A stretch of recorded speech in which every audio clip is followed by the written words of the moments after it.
Alien datang ke bumi.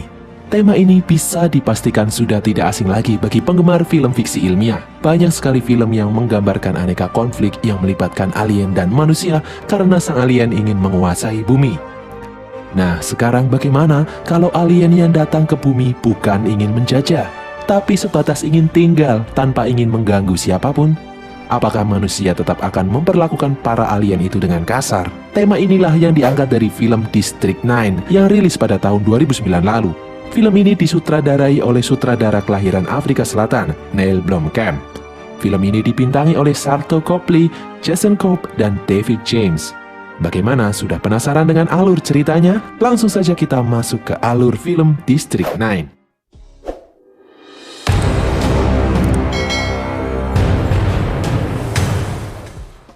Di awal film terlihat rekaman video seseorang bernama Wikus van der Merwe. Dia adalah karyawan MNU atau Multinational United, perusahaan keamanan swasta. Wikus bekerja di bagian urusan makhluk asing bersama beberapa orang di belakangnya yang berkantor di Johannesburg, Afrika Selatan. Dia menjelaskan kalau tugas mereka adalah menangani para alien yang dia sebut sebagai prawn. Kemudian terlihat penampakan kapal terbang milik para alien berukuran besar melayang di atas kota Johannesburg, Afrika Selatan. Scene terlihat seperti wawancara dengan beberapa orang yang menceritakan awal mula pesawat itu mendarat di atas kota Johannesburg 20 tahun lalu, tepatnya pada tahun 1982. Para pakar bingung menceritakan pesawat itu langsung datang dan berhenti di atas kota Johannesburg. Karena beberapa waktu tidak terjadi apa-apa, pemerintah memerintahkan untuk membuka paksa pesawat tersebut. Di dalam pesawat terlihat para alien yang sudah lemah, kekurangan gizi, dan terlihat kebingungan tanpa tujuan. Karena tekanan dari pemerintah dunia saat itu, akhirnya pemerintah Afrika Selatan memutuskan membawa turun para alien yang berjumlah jutaan itu dan meletakkan mereka di kamp pemukiman yang terletak tepat di bawah pesawat. Daerah pemukiman para alien itu pun dipagari dan menjadi daerah militer. Tahun demi tahun berganti, tanpa disadari pemukiman para alien itu berubah menjadi pemukiman kumuh, tempat para alien tinggal dan berkembang biak. Tempat itu disebut District 9. Seorang pakar menceritakan kemungkinan kenapa pesawat alien berhenti dan tak mampu terbang lagi. Menurutnya terdapat spekulasi kalau dulu sempat terlihat semacam modul perintah di pesawat itu terjatuh dari pesawat dan menghilang entah kemana. Kemudian terlihat wawancara dengan para penduduk setempat yang tidak menghendaki kehadiran para alien itu. Bahkan seringkali terlihat konflik antar warga dengan para alien. Semua orang menyebut para alien itu dengan nama prawn yang berarti udang, karena bentuk mereka mirip udang. 20 tahun pun berlalu, masyarakat mulai muak dan mendesak pemerintah memindahkan para alien dari District 9 dan menjauh dari pemukiman warga di kota Johannesburg. Untuk pengusiran para prawn, pemerintah memerintahkan MNU mengemban tugas itu. MNU berencana memindahkan prawn ke suatu tempat yang berjarak 200 km dari kota Johannesburg. MNU berencana memberi surat pemberitahuan pemindahan yang akan diberikan kepada para prawn dan meminta para prawn menandatangani surat pengusiran itu. Pimpinan MNU yang juga mertua Wikus mengutus Wikus sebagai petugas lapangan yang akan mengemban tugas itu. Wikus pun langsung bersiap-siap melaksanakan tugas yang diberikan kepadanya. Lalu berangkatlah Wikus dengan pasukan MNU didampingi pasukan militer menuju District 9. Prosesi itu pun disorot oleh berbagai media di seluruh dunia. Dan masuklah rombongan Wikus di gerbang District 9, diiringi pasukan bersenjata berat, baik darat maupun udara. Terlihat sekumpulan prawn di sekitar mereka, kemudian rombongan pun berhenti, dan dimulailah operasi. Terlihat prawn berlarian di sekitar mereka. Wikus pun menggedor salah satu gubuk prawn.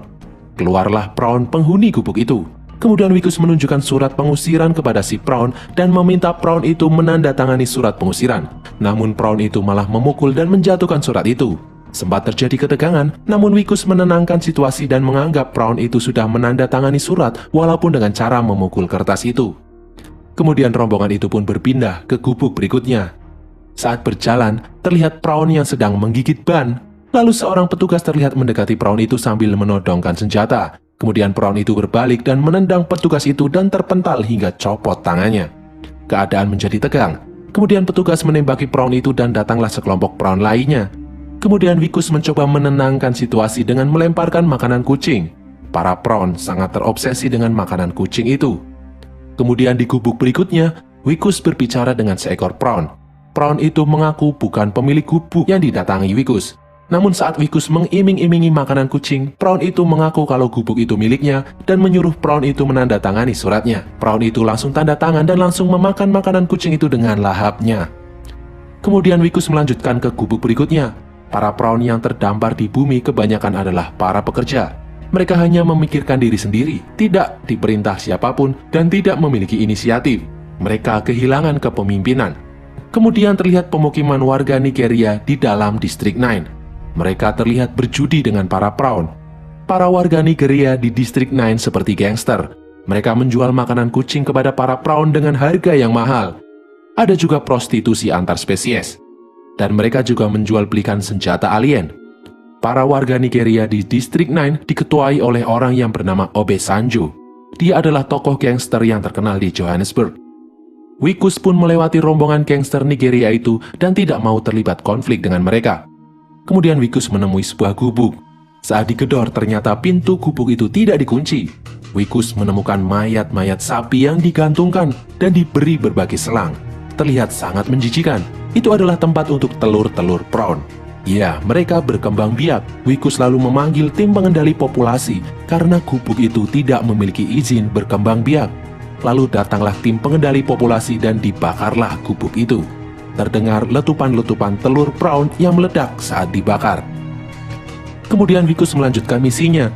Dia menemukan prawn yang menyimpan berbagai senjata alien. Kemudian terlihat seorang narasumber dalam wawancara menyebutkan kalau MNU sebenarnya adalah perusahaan senjata terbesar kedua di dunia. Fokus MNU sebenarnya dalam menangani alien adalah mendapatkan teknologi persenjataan milik prawn. Namun penelitian selama ini menunjukkan bahwa senjata milik prawn bekerja menggunakan sensor DNA. Hanya para prawn lah yang bisa menggunakan senjata itu. Manusia tidak akan bisa mengoperasikannya karena senjata-senjata itu hanya bereaksi dengan DNA prawn. Kemudian terlihat 2 prawn dewasa dan 1 prawn anak-anak mengais tumpukan sampah. Mereka mencari sesuatu selama 20 tahun terakhir di lingkungan itu. Tanpa disangka, prawn kecil menemukan benda yang dicari. Lalu prawn itu kembali ke gubuknya. Terlihat beberapa peralatan seperti laboratorium.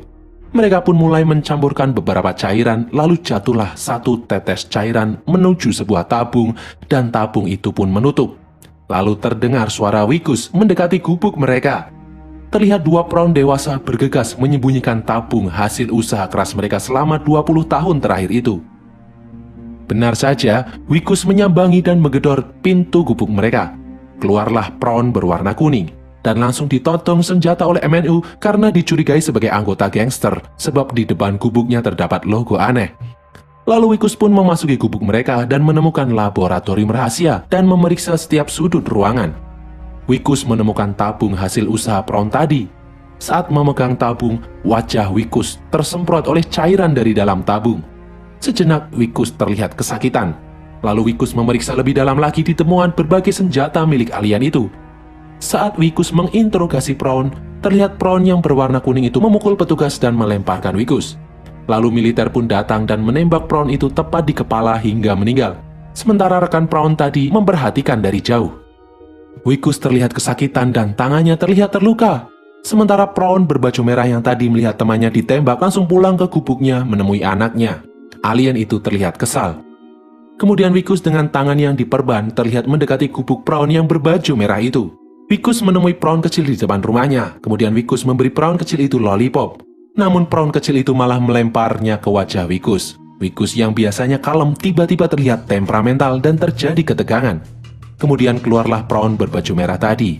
Prawn itu diketahui bernama Christopher Johnson. Terlihat Christopher mengetahui kalau surat itu adalah surat pengusiran. Wikus menyadari kalau prawn satu ini adalah prawn yang cerdas. Kemudian Wikus mengancam Christopher dengan akan membawa anaknya kalau tidak mau menandatangani surat pengusiran. Kemudian Wikus masuk ke gubuk milik Christopher. Wikus menemukan berbagai macam onderdil komputer di gubuk Christopher. Di dalam gubuk, Wikus terlihat tidak sehat dan bergegas keluar. Terlihat Wikus muntah beberapa kali di luar gubuk.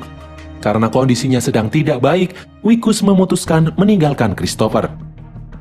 Di perjalanan pulang, Wikus menyuruh temannya untuk menepi dan membeli makanan. Mereka pun berhenti di toko burger. Wikus terlihat melahap makanan banyak sekali seperti kelaparan. Lalu terlihat cairan hitam keluar dari hidung Wikus. Saat kembali di kantor, Wikus terlihat tak sehat. Lalu dia menyadari kalau salah satu kukunya copot. Kemudian Wikus terlihat bergegas ke toilet. Lalu Wikus menggigit kuku jempolnya dan copot lagi. Sementara itu di District 9, terlihat Christopher dan anaknya mencari tabung yang tadi disimpan oleh temannya. Dia tidak menemukannya karena tabung itu sudah disita oleh Wikus. Lalu kembali ke Wikus. Malam harinya, Wikus pulang ke rumah. Saat masuk ke rumah dan menemui istrinya, tiba-tiba muncul banyak orang merayakan promosi jabatan yang diraih oleh Wikus.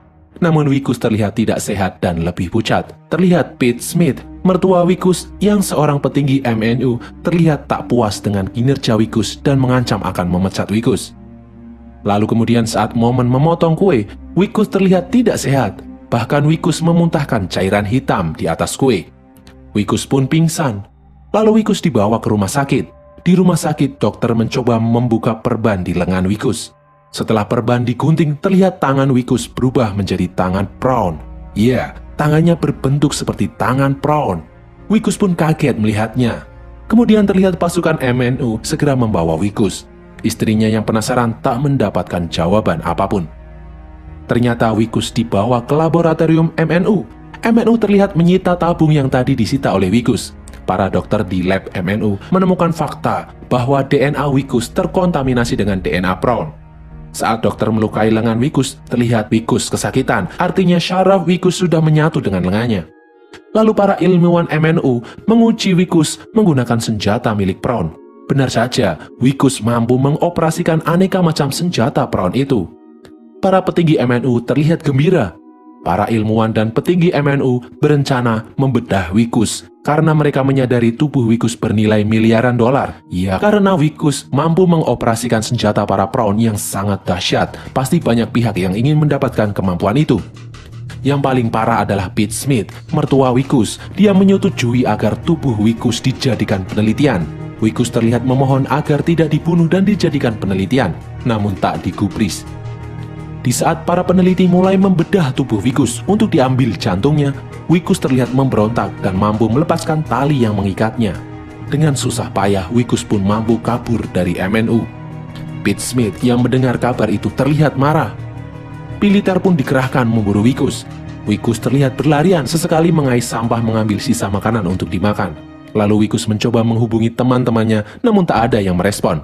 Lalu Wikus kembali kabur dan mencuri beberapa pakaian untuk mengganti bajunya. Lalu Wikus menyambangi toko burger membeli makanan. Saat Wikus memesan makanan, terlihat berita memperlihatkan bahwa Wikus sedang dicari di seluruh dunia atas tuduhan memperkosa alien. Wikus terlihat kesal. Saat orang-orang melihat tangan Wikus, mereka takut dan berlarian. Lalu Wikus mengambil makanan yang ditinggalkan para pelanggan tadi dan dimakan dengan lahapnya. Lalu kemudian Wikus mencoba menghubungi istrinya, namun tak mendapatkan jawaban apapun. Wikus lalu memasuki area District 9 untuk bersembunyi, memasuki salah satu gubuk prawn dan tidur di sana. Pagi harinya Wikus bangun dan terlihat kelaparan. Lalu Wikus ikut mengantri bersama para prawn membeli makanan kucing di tempat warga Nigeria.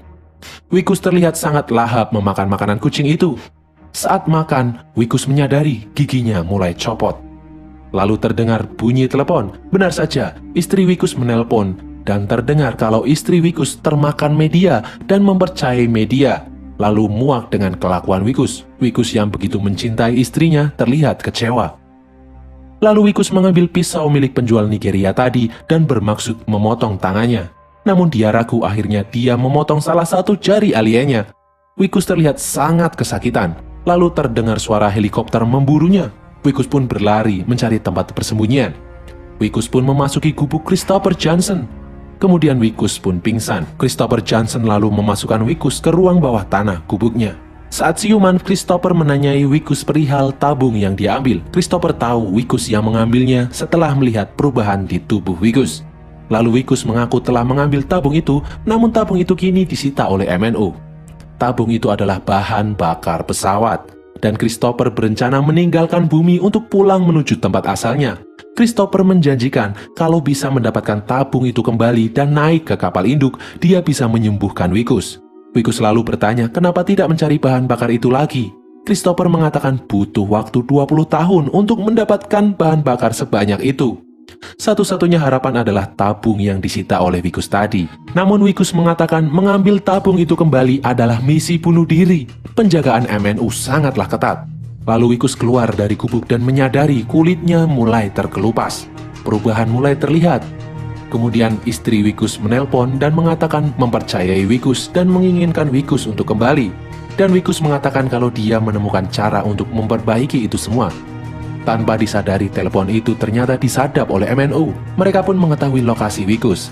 Lalu Wikus kembali menemui Christopher dan mengatakan akan membantunya mengambil kembali tabung itu dari tangan MNU, dengan harapan Christopher akan menyembuhkannya di atas pesawat induk. Keesokan harinya, Wikus memasuki wilayah gangster Nigeria bermaksud membeli senjata pada mereka. Namun para gangster malah menjatuhkan Wikus, bermaksud membunuh Wikus dan memakannya, berharap bisa mendapatkan kekuatan alien seperti Wikus. Saat Wikus terjatuh, dia meraih salah satu senjata milik Prawn, lalu senjata itu terlihat aktif. Kemudian Wikus menembakkan senjata ke arah para gangster dan mereka terlihat ketakutan. Wikus kemudian mengambil lebih banyak senjata, lalu kabur. Kemudian dimulailah misi pengambilan tabung Wikus bersama Christopher di MNU. Dengan susah payah akhirnya Wikus dan Christopher mampu mencapai laboratorium MNU. Setelah mendapatkan tabung itu, Wikus sadar mereka terpojok. Jalan yang dilalui tadi dipenuhi oleh pasukan MNU. Kemudian Christopher mempunyai ide dan terlihat merakit peralatan. Ternyata dia membuat bom. Lalu bom itu diledakkan untuk menjebol tembok. Wikus dan Christopher berhasil keluar dari lab menuju parkiran dan mengambil satu mobil MNU untuk kabur kembali ke Distrik 9. Sesampainya di gubuk, Christopher kembali mengatakan kalau sudah sampai di pesawat induk dia akan menemukan cara untuk mengobati Wikus. Namun tidak sekarang, dibutuhkan 3 tahun penelitian. Wikus yang mendengar hal tersebut kecewa, dia merasa dibohongi. Lalu Wikus memukul Christopher sampai pingsan. Lalu Wikus memasuki ruang bawah tanah gubuk dan menutupnya. Ternyata ruang bawah tanah gubuk adalah sebuah kabin pesawat. Wikus dan anak Christopher ada di dalamnya. Christopher yang pingsan lalu ditangkap oleh pihak MNU. Wikus kemudian memasukkan tabung energi di tempatnya dan menyalalah mesin pesawat itu.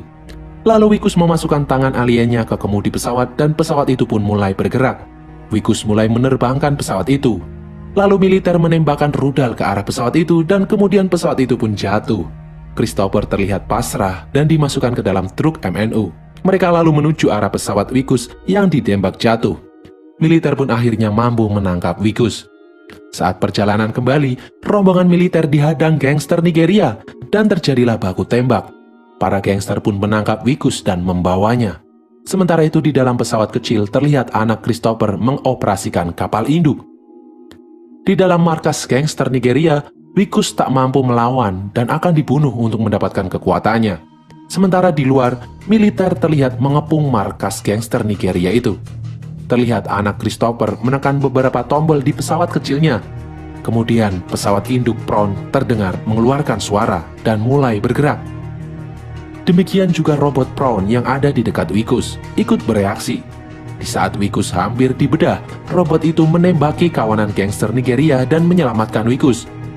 Lalu terlihat robot itu terbuka seakan meminta Wikus menaikinya. Sementara itu pesawat induk yang bergerak menarik perhatian semua pihak. Wikus yang menyadari sudah terkepung oleh militer dan tak ada jalan keluar lagi, akhirnya memutuskan naik ke robot yang ada di dekatnya. Kemudian Wikus keluar mengendarai robot itu. Di luar, Wikus melihat pihak militer yang menawan Christopher. Wikus yang kesal terlihat tak mau membantu Christopher dan meninggalkannya. Kemudian dengan kemampuan robotnya, Wikus mendengarkan kalau militer akan membunuh Christopher. Kemudian Wikus pun berubah pikiran dan menyelamatkan Christopher. Wikus lalu melindungi Christopher dan mengarahkannya menuju pesawat kecil di tempat anaknya berada. Akibat terkena tembakan bertubi-tubi, robot Wikus pun semakin melemah dan rusak.